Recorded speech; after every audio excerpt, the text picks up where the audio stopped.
Ernest Davis, December 14, 1939 – May 18, 1963, was an American football player, a halfback who won the Heisman Trophy in 1961 and was its first African-American winner. Davis played college football for Syracuse University and was the first pick in the 1962 NFL Draft, selected by the Washington Redskins of the National Football League (NFL). In December 1961, he was then almost immediately traded to the Cleveland Browns and issued number 45. Davis was diagnosed with leukemia in the summer of 1962, and died less than a year later at age 23, without ever playing in a professional game. He was inducted into the College Football Hall of Fame in 1979, and was the subject of the 2008 Universal Pictures film The Express, based on the non-fiction book Ernie Davis, The Elmira Express, by Robert C. Gallagher. Early life. Davis was born in New Salem, Pennsylvania. His father was killed in an accident shortly after his birth, and his mother, Avis Marie Davis Fleming, could not raise him alone. At 14 months, he was cared for by his maternal grandparents, Willie and Elizabeth Davis, in Uniontown, Pennsylvania. At age 12, he went to live with his mother and stepfather in Elmira, New York, where he excelled in baseball, basketball, and football in grade school. He attended Elmira Free Academy, where he earned 2 All-American honors. At the end of his senior season, he was recruited by numerous colleges, and chose to attend Syracuse University after being persuaded by his childhood hero, Jim Brown, a Syracuse alumnus. College career. Davis played football for coach Ben Schwartzwalder at Syracuse University from 1959 to 1961, and went on to national fame in each of those 3 seasons, twice winning first-team All-American honors. As a sophomore, Davis led the 1959 Syracuse team to a national championship, capping an 11-0 season with a 23-14 win over the Texas Longhorns in the 1960 Cotton Bowl Classic, where Davis was named Most Valuable Player. That same season, Elmira Star-Gazette sportswriter Al Millett coined the nickname for Davis, the Elmira Express. In his junior year, 1960, he set a record of 7.8 yards per carry and was the 3rd leading rusher in the country with 877 yards, having rushed for 100 yards in 6 of 9 games. The 1960 Syracuse Orangemen finished with a record of 7-2 and did not play in a postseason bowl game. In Ernie's senior year, the 1961 Orangemen finished with a record of 8-3, closing the season with a 15-14 victory over the Miami Hurricanes in the Liberty Bowl, played at Philadelphia's Franklin Field. College football used limited substitution rules at the time, and players played both offense and defense. Davis found discrimination prevalent in the American South during his Cotton Bowl visit to host city Dallas, Texas. Author Jocelyn Selim writes that at the banquet following the 1960 game, Davis was told he could only accept his award and then would be required to leave the segregated facility. Davis and his black teammates were allowed to finish their meals at the banquet. When dessert was brought, a gentleman quietly approached them and told them they would have to leave when the doors were opened to the public for a dance. The 3 got up to leave, and when the teammates found out, they wanted to leave too, but were told that it would only cause a bigger problem, so they stayed. A different account of the banquet is given by John Brown. He was Davis's teammate at Syracuse and on the Cleveland Browns, his roommate and a close friend. According to an article in the Houston Chronicle, all the players from the game attended the banquet. Brown recalls that the teams sat on opposite sides of the room. After everyone ate and the trophies were handed out, the three black Syracuse players, including Brown and Davis, were asked to leave and were taken to another party in Dallas by local NAACP representatives.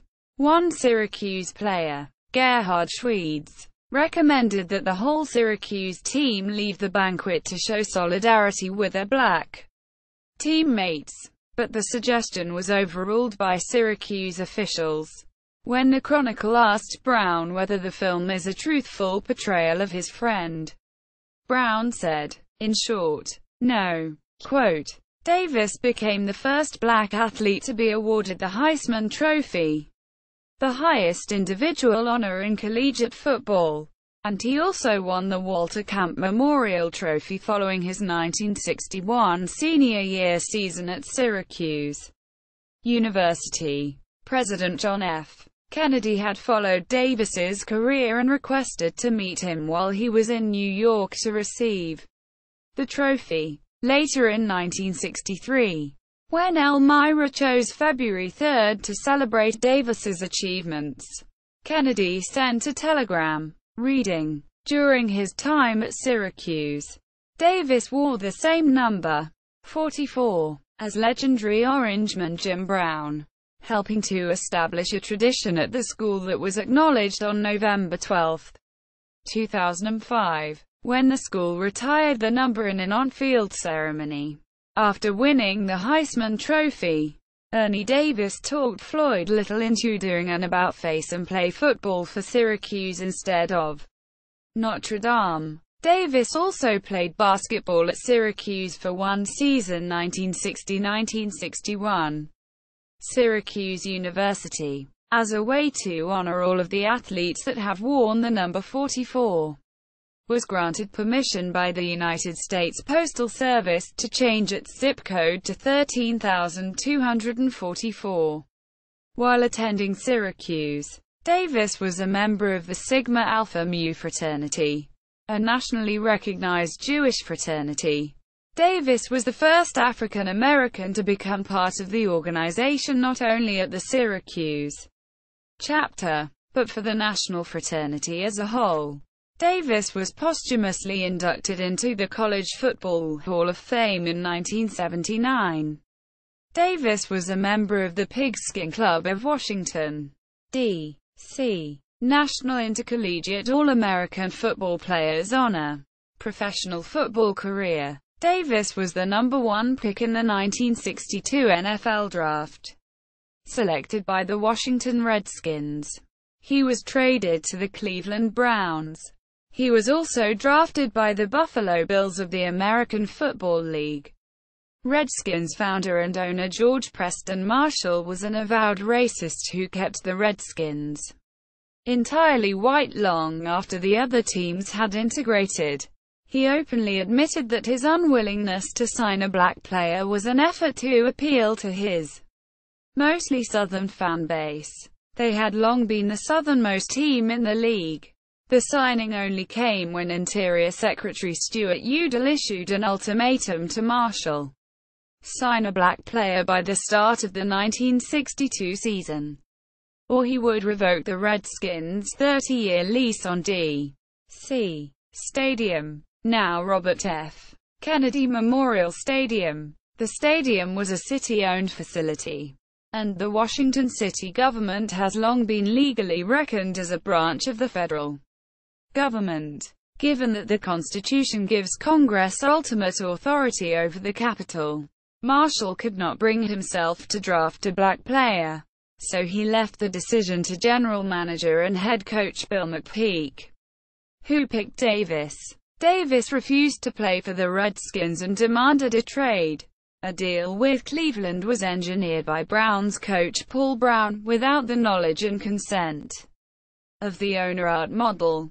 This had been standard operating procedure with the Browns from their inception in 1946.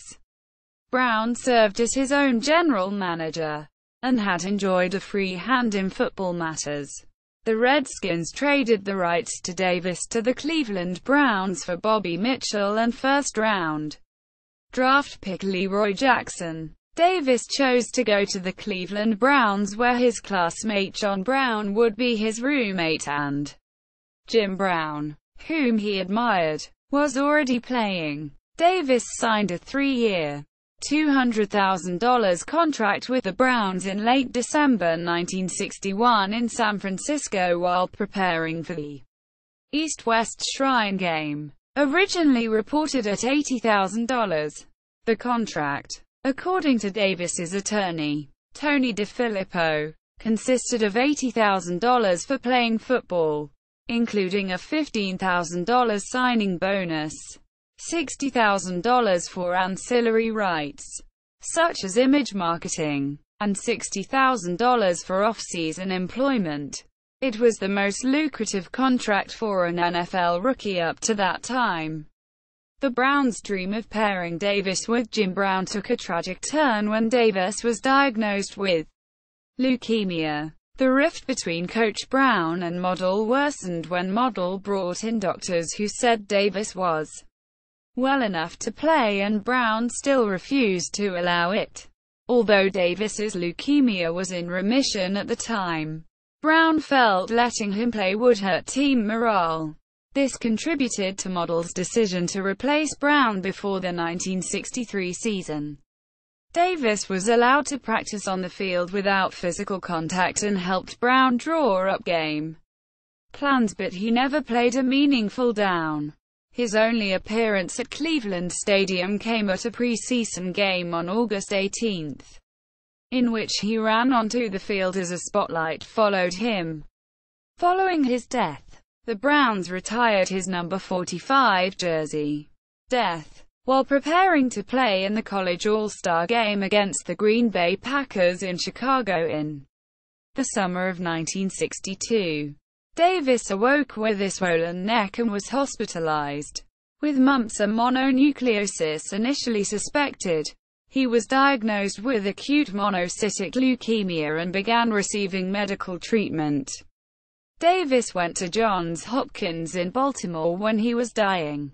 3 months after being diagnosed and through chemical treatments experienced a 4 to 5 month remission. That was the time that the controversy between Paul Brown and Art Model took place. The disease was incurable and Davis died at age 23 at Cleveland Lakeside Hospital on May 18, 1963. Both houses of the United States Congress eulogized Davis, and a wake was held at the neighborhood house in Elmira, New York, where more than 10,000 mourners paid their respects.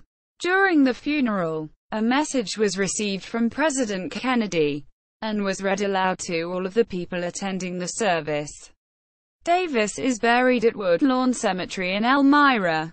His commemorative statue now stands in front of the school named in his honor, Ernie Davis Academy. Another statue of Davis stands on the campus of Syracuse University, near the steps of Hendricks Chapel and the quad where pre-game pep rallies are held. He was elected to the College Football Hall of Fame in the fall of 2008, coinciding with the premiere of The Express and the beginning of construction of Ernie Davis Hall, a Syracuse dormitory. The Express, a motion picture biography. The Express, directed by Gary Fleder and based on the non-fiction book The Elmira Express. The Story of Ernie Davis by Robert C. Gallagher, began production in April 2007 and was released on October 10, 2008. Rob Brown plays Davis, with Dennis Quaid portraying Davis's Syracuse University coach, Ben Schwartzwalder. In 2011, rival schools Southside High School, Elmira, New York, and Elmira Free Academy combined their athletic teams, which together were renamed the Elmira Express, named after Ernie Davis. Further reading: A Halo for a Helmet. The Whole Story of Ernie Davis by K. Coralie Birch. The Express. The Ernie Davis Story by Robert C.